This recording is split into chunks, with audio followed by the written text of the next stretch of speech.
अरे सूरज चल रे। कहाँ हो, कहाँ जाता रहो? अरे विशाल भौजी उदास हो गई बड़ी ना।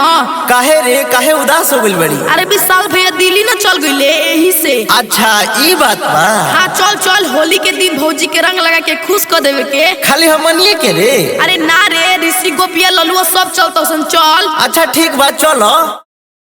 ललुआ तू ध्यान रखी है, पियले बाड़े कुछ बोल देले तो तोरो के ज्यादा मारब सरौ के नाती। अरे ठीक भैया हम ना बोलम कुछ, काहे चिंता फिक्र करता रह, चलो आराम से। अरे रह दे भैया, ज्यादा पियले बा। अरे तू कुछ कम नहीं खस पियले, चल जल्दी चल।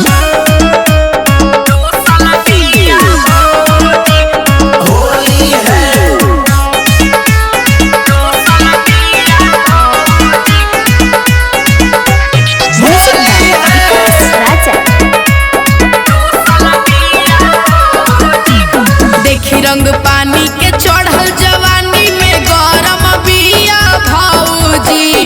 देखी रंग पानी के चढ़ल जवानी में गरम बिया भौजी।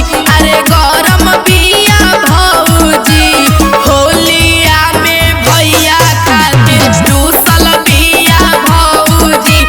होलिया में भैया खातिर टूसल बिया भौजी।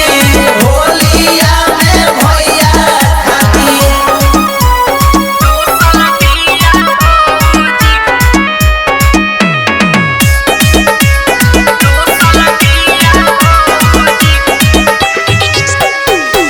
सबके होलिया में आवताड़े घरवा।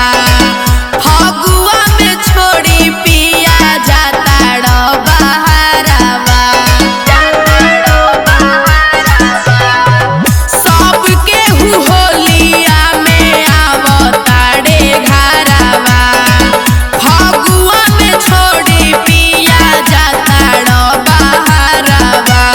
भैया गइले दिल्ली लगाई के किली, सुतल बिया भौजी।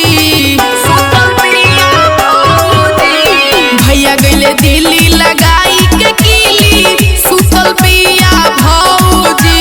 आ होलिया में मरदा बिना रूसल बिया भौजी। होलिया में भैया खातिर टूसल बिया भौजी।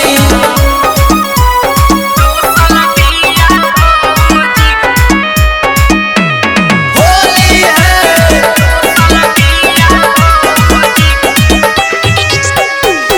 किन के तू गइल बाड़ा जवन राजा चोली। पहिरी के केकरा संगे खेलब हम होली। किन के तू गइल बाड़ा जवन राजा चोली।